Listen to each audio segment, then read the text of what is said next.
Hello there, and welcome back to the Deep Dive. It's great to have you with us. Hi, everyone. Today, we're jumping right into some really interesting source material. We've got transcripts, some notes, all from a discussion about a specific event. That's right, the Migration Matters Festival for 2025. Yeah, and our mission, really, for this deep dive is to pull out the key bits from these sources. What's this festival about? What's its, significance? And why should you, listening in, care about it? What nuggets can we find? Okay, so let's unpack this. The notes paint a picture of Sheffield, UK.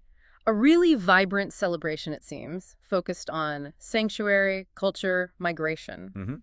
And the material flags it's apparently the UK's largest Refugee Week festival. And 2025 is special too, right? It's the 10th edition, a milestone. Definitely. What really comes through in these sources, though, is how they frame it. It's positioned as, well, much more than just entertainment. How so? The discussion keeps coming back to it being a platform, a powerful one. Designed, it seems quite explicitly, to showcase what migrants and refugees contribute.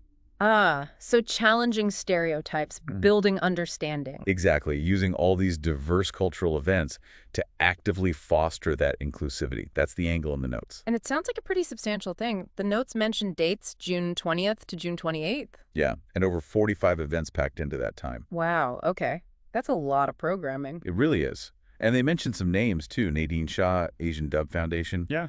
Suggests a pretty high-profile lineup. So music, theater, dance, workshops. The whole spectrum, yeah. But then the discussion in these sources takes an interesting turn. It connects all this festival activity to broader things like public health, community well-being. Right, okay. That's interesting. How exactly do the sources link a cultural festival to public health? What's the connection they're making? Well, the transcripts are pretty direct. They talk about mental health. Mental health. By, fostering that sense of belonging, strengthening community ties. These events are presented as really crucial spaces for that. So places for social interaction, cultural expression, building support networks. Precisely.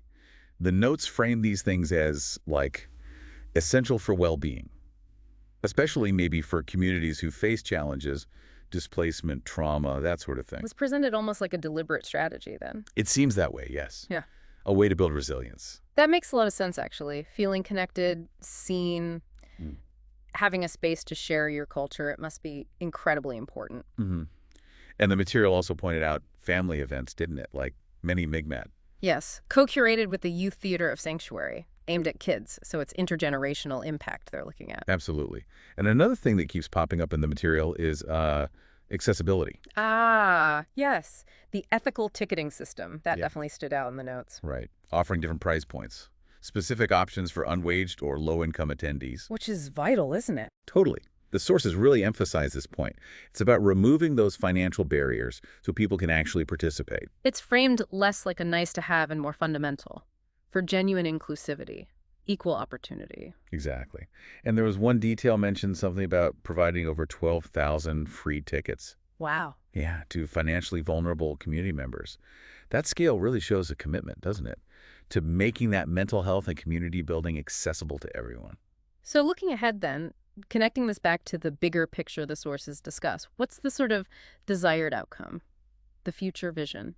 Well, the hope that comes through strongly in the discussion is basically more events like this one. More Migration Matters style festivals. Kind of.